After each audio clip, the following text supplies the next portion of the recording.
कर्नाटक में बड़ी राजनीतिक हलचल के बीच सिद्धरमैया ने मुख्यमंत्री पद से इस्तीफा दे दिया है और अब उम्मीद है कि डीके शिव कुमार जल्द ही राज्य के नए सीएम होंगे। साथ ही दिल्ली में इसको लेकर बैठक भी हो रही है ताकि आज ही इनके नाम पर मुहर लगाई जा सके।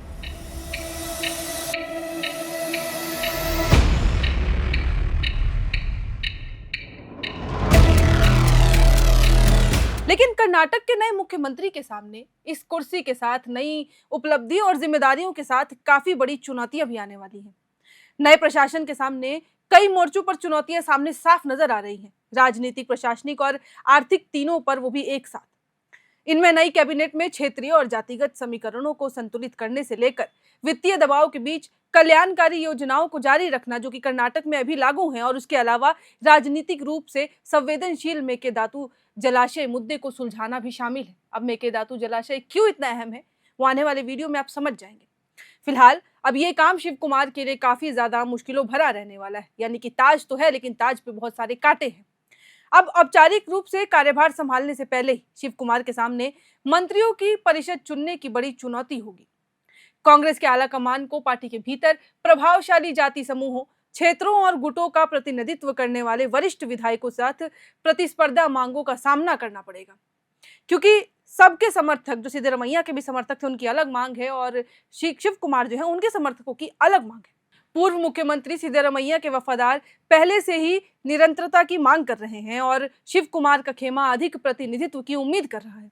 ऐसे में विभागों के बंटवारों की प्रक्रिया जो है वो काफी ज्यादा पेचीदा हो सकती है। अब इसके अलावा अगर एक चीज और जो बहुत खटक रही है वो ये है कि कई उप मुख्यमंत्री नियुक्त करने की संभावना ने इस मामले को और भी ज्यादा जटिल बना दिया है। इस बार उम्मीद जताई जा रही है कि 4 डिप्टी सीएम हो सकते हैं। शिव कुमार को इसलिए बहुत सावधानी से संतुलन बनाना होगा, क्योंकि क्षेत्रीय या फिर जातिगत असंतुलन की जरा सी भी आशंका असंतोष को जन्म दे सकती है। अब शिव कुमार के सामने सबसे बड़ी राजनीतिक चुनौतियों में से एक अहिंदा के उस समर्थन आधार को बनाए रखना है जिसे सिद्धरमैया ने बड़ी मेहनत से तैयार किया था। और ये भी एक बहुत बड़ी चुनौती है इस वक्त शिव कुमार के सामने।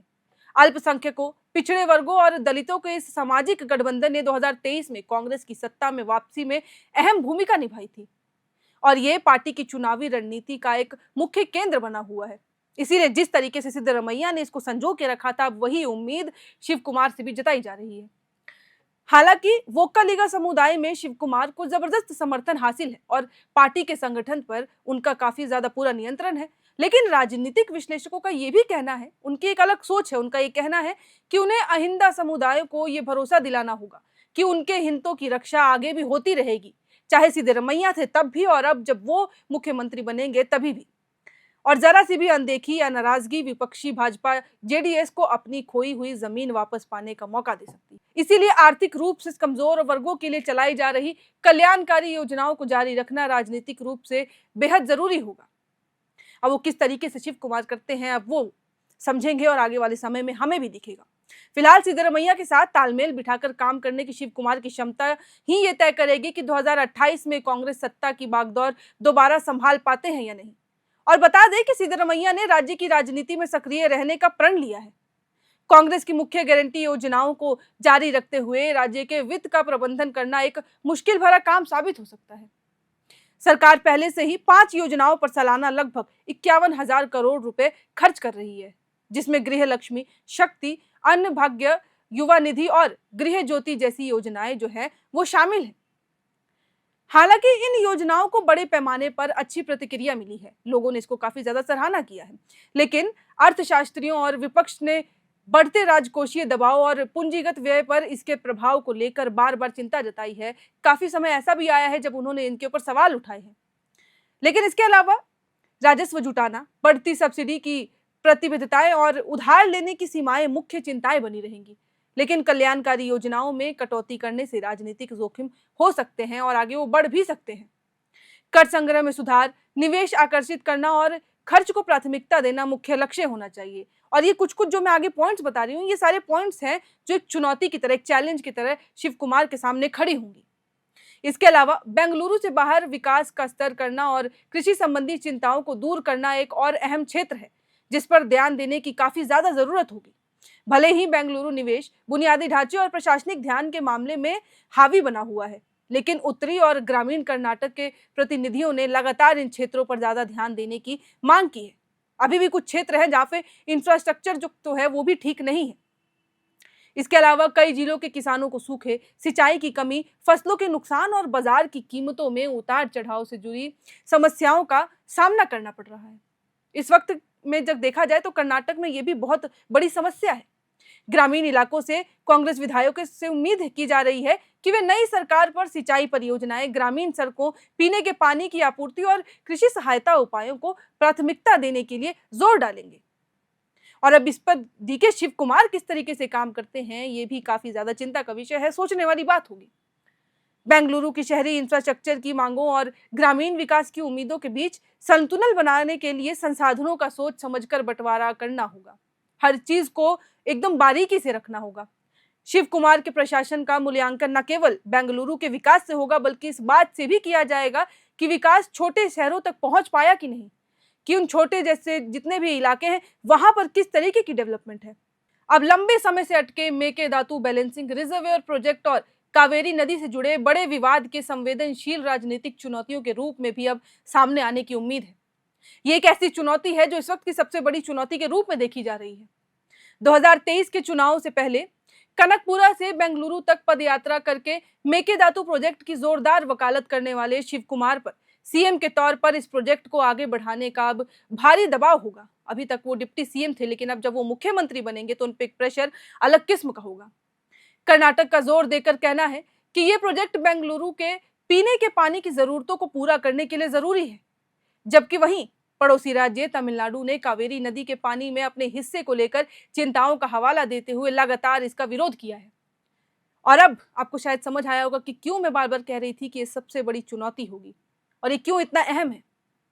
तमिलनाडु के नए सीएम सी जोसेफ विजय ने इस मुद्दे पर पहले ही कड़ा रुख अपना लिया है। शिव कुमार जल बंटवारे को लेकर चल रहे तनाव को जिस तरीके से संभालते हैं, वह उनके कार्यकाल की सबसे अहम कसौटियों में से एक साबित हो सकता है। और इस बीच अगर मैं एक चीज बताऊं कि प्रोजेक्ट इसीलिए भी अहम है क्योंकि तमिलनाडु में ऑलरेडी थलापति विजय जो है वो बन चुके थे मुख्यमंत्री, और उन्होंने कई कड़े रुख भी अपना लिए हैं और उन्होंने इस प्रोजेक्ट को लेकर अपनी तरफ से विरोध भी जता दिया है और वो कार्यवाही भी कर रहे हैं।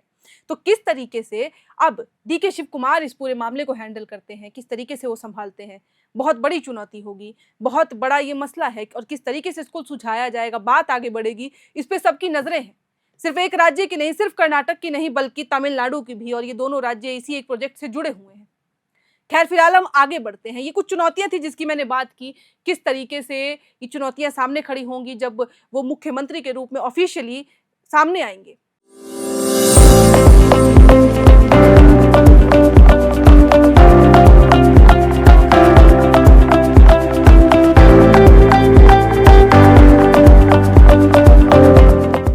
खैर चलिए अब इससे आगे बढ़ते हैं। हालांकि मैंने बीच में कभी ना कभी ये तो जिक्र कर ही दिया है कि आपको 4 उप मुख्यमंत्री मिलेंगे, लेकिन पूरी क्या जानकारी है एक बार ये भी जान लेते हैं।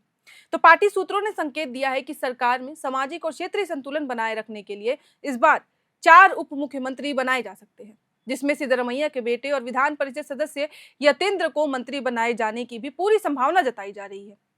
सूत्रों के अनुसार सिद्धरमैया ने कांग्रेस महासचिव केसी वेणुगोपाल को शिव कुमार सरकार में संभावित मंत्रियों की सूची अपनी ओर से सौंपी है, जिसमें वो कुछ नाम हैं जो सिद्धरमैया चाहते हैं कि वो बने रहें। बाद में वेणुगोपाल ने राहुल गांधी से इस सूची को लेकर चर्चा भी की। राहुल गांधी और मल्लिकार्जुन खड़गे के साथ मुलाकात में कर्नाटक में पार्टी संगठन में फेरबदल को लेकर भी चर्चा की गई है कि किस तरीके से कैबिनेट होगी। 3 वर्षों से शिव कुमार डिप्टी सीएम के साथ साथ प्रदेश अध्यक्ष का भी पद संभालते आ रहे हैं। तो किस तरीके से अब पूरा मंत्रिमंडल बांटा जाएगा, इस पे सबकी नजरें हैं। सिद्धरमैया अब इस पद पर अपने किसी व्यक्ति को देखना चाहते हैं, लेकिन 2 साल के भीतर विधानसभा चुनाव को देखते हुए शिव कुमार संगठन पर अपनी पकड़ कमजोर नहीं होना देना चाहते हैं और इसीलिए वो एक अलग सूची के साथ सामने आ रहे हैं। और अब जाहिर है कि शीर्ष नेतृत्व की कोशिशों के बावजूद कर्नाटक में शिव कुमार की राह आसान नहीं होने वाली है। शीर्ष नेतृत्व के दबाव में सिद्धरमैया ने भले ही इस्तीफा तो दे दिया हो, लेकिन अभी भी वे मुस्लिम, ओबीसी, एससी और एसटी को लेकर बनाए गए अहिंसा समीकरण के सबसे बड़े नेता माने जा रहे हैं। अंतिम समय तक कांग्रेस के ज्यादातर विधायकों का समर्थन भी उन्हें प्राप्त रहा था, जो वो सिद्धरमैया के साथ थे कि सिद्धरमैया को ही मुख्यमंत्री रहना चाहिए। अब शीर्ष नेतृत्व को आशंका है कि कर्नाटक में सिद्धरमैया की उपस्थिति हमेशा शिव कुमार की मुश्किलें बढ़ा सकती है और इसीलिए उन्हें केंद्र में लाने की पूरी कोशिश की जा रही है और ये बात अभी भी जारी है और इस वक्त भी आज दिल्ली में जो है इसको लेकर बैठक चल रही है। चर्चा तो यहां तक है कि उन्हें राज्यसभा में लाकर मल्लिकार्जुन खड़गे की जगह विपक्ष का नेता बनाने का भी ऑफर किया गया और आने वाले समय में साफ होगा कि सिद्धरमैया कांग्रेस नेतृत्व के फॉर्मूले को स्वीकार करते हैं या फिर नहीं। कुल मिलाकर देखा जाए तो डीके शिव कुमार के लिए मुख्यमंत्री की कुर्सी जितनी बड़ी उपलब्धि है उतनी ही बड़ी परीक्षा भी मानी जा रही है, क्योंकि उसके साथ कई चुनौतियां साथ आ रही हैं। उन्हें एक तरफ कांग्रेस के भीतर सिद्धरमैया और अपने समर्थकों के बीच संतुलन बनाना होगा, तो वहीं दूसरी तरफ राज्य की आर्थिक चुनौतियों, कल्याणकारी योजनाओं और मेकेदातु जैसे संवेदनशील मुद्दों को समाधान के रूप में तलाशना होगा। ऐसे में आने वाले महीने ये तय करेंगे कि शिव कुमार कर्नाटक की राजनीति में एक मजबूत प्रशासक के रूप में अपनी पहचान बना पाते हैं या फिर नहीं, या फिर अंदरूनी खींचतान उनकी राह मुश्किल बनाती चली जाएगी।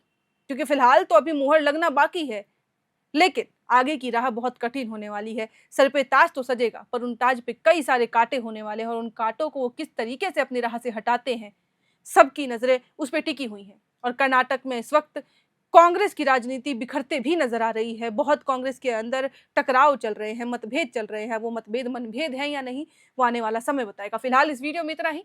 कैमरे के पीछे मौजूद है हमारे सहयोगी सुमन, और इन सब ऐसी ही जुड़ी खबरों के लिए, कर्नाटक में कांग्रेस की क्या स्थिति है, सब जानने के लिए बने रहें एयर नाउ के साथ। When performance matters, pressure is not a problem. At Duraplast, we manufacture high-strength FRP pressure vessels designed for durability, safety, and long-term performance. Built with advanced fiber reinforcement technology, our vessels offer exceptional tensile strength while remaining lightweight and corrosion-resistant. Perfect for water treatment systems, roplants, and demanding industrial applications. And power your operations with strength you can trust. Get in touch with Duraplast today.